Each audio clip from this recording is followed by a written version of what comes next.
সে বলবে আল্লাহ তোমার জান্নাতটা তুমি কত সুন্দর করে বানিয়েছো, আমি একটা নজর শুধু দেখতে চাই। জান্নাতের দরজার সামনে নিয়ে যদি আমারে বসিয়ে রাখো, দ্যাটস ইনাফ। আল্লাহ বললেন তুই না ওয়াদা করেছিস। সে বলবে আল্লাহ আমারে হতভাগা বানাইয়া তোমার কি লাভ? সুবহানাল্লাহ পড়ে। আমারে তুমি হতভাগা বানিও না। আল্লাহ বলে ঠিক আছে, আবার সিগনেচার কর যে জান্নাতের দরজার সামনে বসিয়ে দিলে আর কিছু চাবি না। সে সিগনেচার করে বলে আমি চাবো না। আল্লাহ বললেন জিব্রাইল বেচারারে ধরে জান্নাতের গেটের সামনে বসায় দে। এবার জান্নাতের গেটের সামনে বসে বসে জান্নাতের সৌন্দর্য দেখা শুরু করবে। সুবহানাল্লাহ।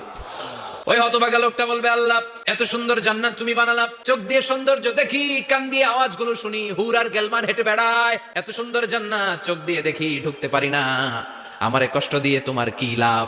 ও আল্লাহ আমারে তুমি মাফ করে দাও, জান্নাতের চিপার মধ্যে এক কর্নারে তুমি একটু আমারে জায়গা করে দাও। আল্লাহ বলবেন ওয়াই হাক ইবনা আদম, তোর ধ্বংস হোক হে আদম জাত, মা আগদারাকা, তোর চেয়ে বড় গাদ্দার আমি আমার সৃষ্টিকুলে কাউরে দেখি নাই, কারণ তুই আমার সাথে চুক্তি করিস আর চুক্তি ভঙ্গ করিস। আল্লাহর রহমতের দরিয়ায় তখন জোশ খেলে যাবে, ওর আকুতি মিনতি চাহনি আল্লাহর